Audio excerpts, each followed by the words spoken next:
In 1905, Hans Wilsdorf, a German watchmaker, born in Kulmbach, Bavaria, on March 22, 1881, and his brother-in-law, Alfred Davis, founded the Wilsdorf and Davis Company in London, in the jewelry and watchmaking district.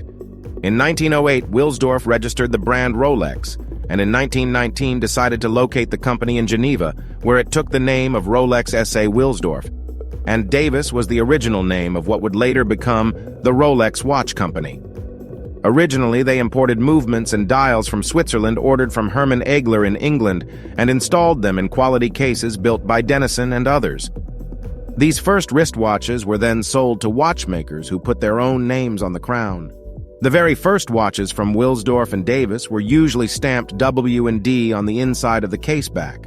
Hans Wilsdorf registered the trademark Rolex in La Chaux-de-Fonds, Switzerland in 1908, and on November 15, 1915, the trademark Rolex was registered.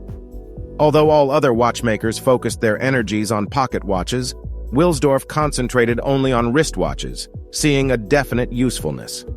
In 1919, the company was named the Rolex Watch Company, and then Rolex Watches in 1920. Hans Wilsdorf was then the director and sole owner. The movements are manufactured in Bienne, and the assembly, the control, and the sale are made in Geneva.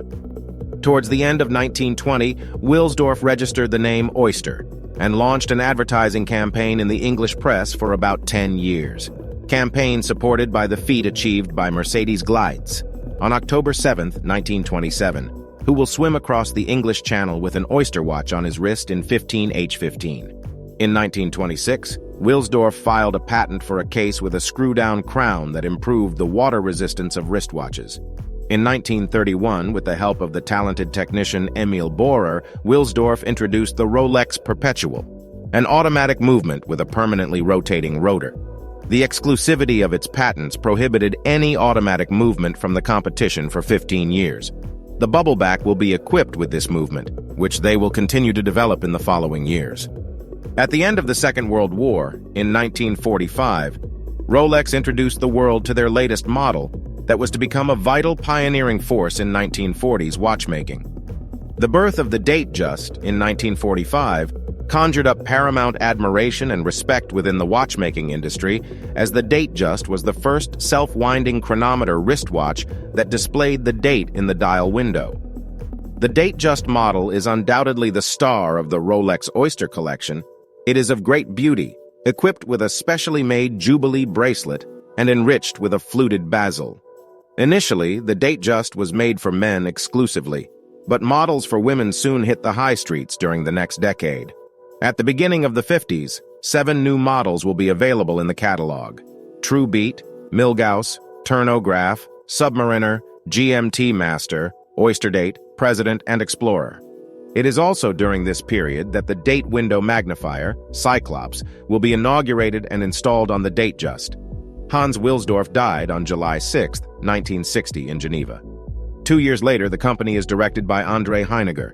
A depth record is set on a Sea Dweller 2000 with a dive to 2,000 feet in 1971, which will be doubled in 1980 with a descent to 4,000 feet.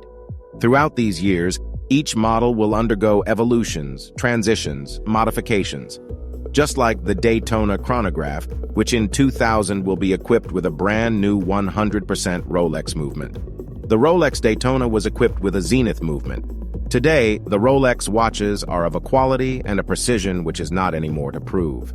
Each watch that leaves the factory undergoes a series of stringent controls to ensure the highest quality.